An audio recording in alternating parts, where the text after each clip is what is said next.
Welcome to this special response to the last video, Stories Behind the Scriptures.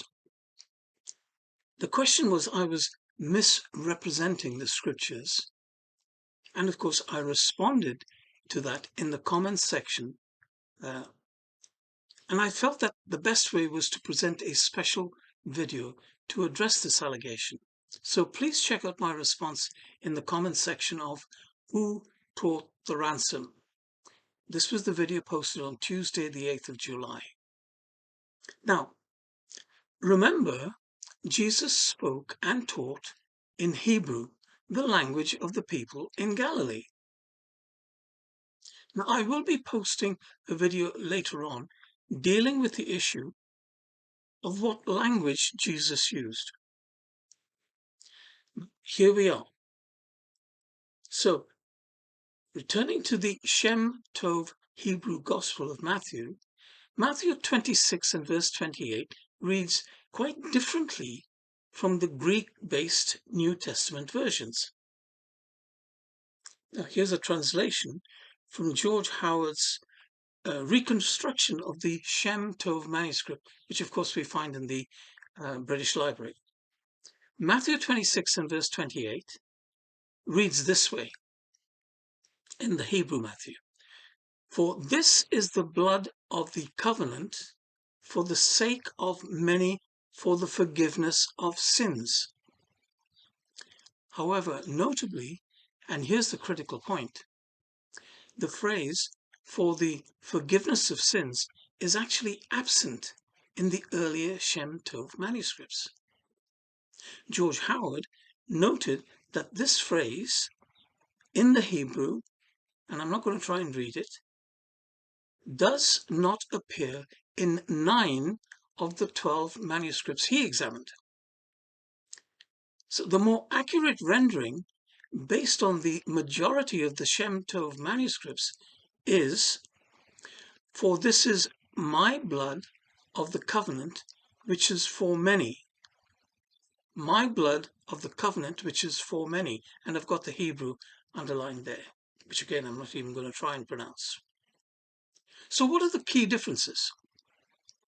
Well, let's have another 3-column table so we can get a visual on this. So we have the phrase, Greek Matthew, Shem Tov Hebrew, and see how we get on. So the first phrase, blood of the covenant. Well, in Greek, it's there, yes. In Hebrew, it's there, yes. Next phrase, poured out for many. In the Greek, yes, it's there. Hebrew, yes, it's also there. Third phrase, for the forgiveness of sins. In the Greek, yes, it's there. In the Shem Tov, most of them, it's absent. So what are the implications?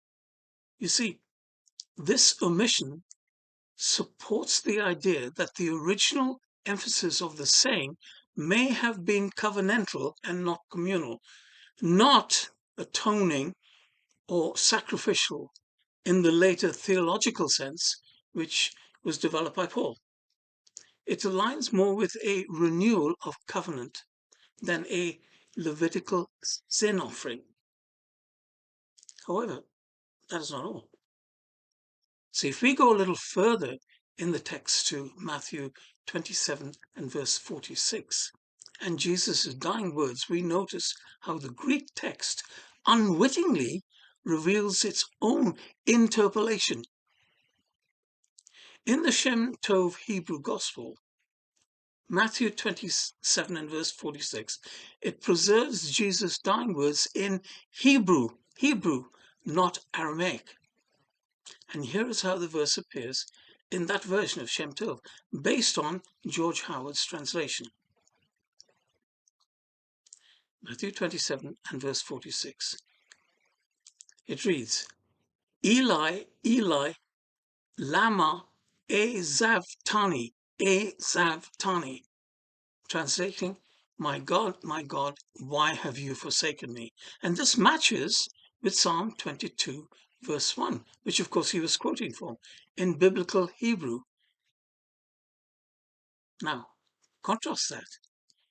with Greek and Aramaic.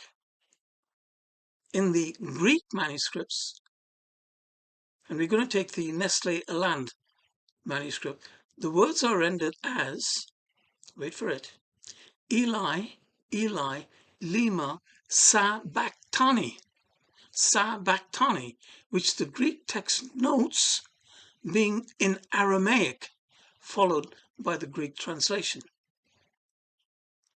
Key difference? Well, Shem Tov uses the Hebrew form directly from Psalm 22:1, which he was quoting from. The Greek New Testament preserves an Aramaic transliteration, sabachthani being in Aramaic. Now, why does this matter? Well, this detail reflects the Shem Tov text's orientation towards Hebrew-speaking Jewish audiences and is consistent with a Jewish gospel tradition. And it also fits with the broader theme in Shem Tov of preserving Hebrew phrasing and biblical references, minimizing, of course, Greek or Hellenistic interpretations, as we've seen. So, here is the visual comparison of Matthew 27:46 across Shem Tov, the Greek New Testament, and Psalm 22 verse 1 in Hebrew. So let's take this comparison. There's the original wording, the source, the original wording, and the language. So the source is Shem Tov, Hebrew, which reads, Eli, Eli, lema zavtani, which is Hebrew. The Greek Nestle Aland Matthew reads, Eli, Eli, lema sabachthani, which is the Aramaic transliteration in Greek. And of course, Psalm 22:1 in the Masoretic text, Eli, Eli, lema zavtani, which is Hebrew, zavtani.